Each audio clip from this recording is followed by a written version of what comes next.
เยอะก็ยังตัวเมค่าพ่อค้าอีทุกเจ้าของแบรนด์และตุลาหลวงเพื่อปกป้องก็ตลาหลวงและปกป้องกับบัญชีก็อย่าจุ่มมั่วทะเบียนวิสาหกิจ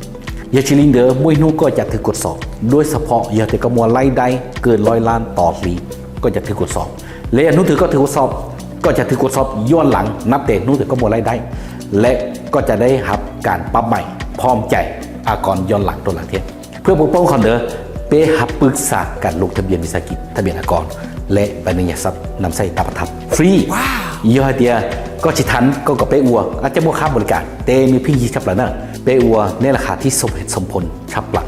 ซึ่งเป้เคยปรึกษาและป้านเดาธุรกิจรอเลยโดยเฉพาะ The Happiness l i f e Plus และ BM Trading และเดารูปบริษัทอีกอย่าในลิงก์ที่สนใจก็สามารถที่จะติดต่อตัวตามเบอร์โทรและเป้จะให้คำปรึกษาตัวนี้ส่วนสักอย่างทุ่งเตเชอร์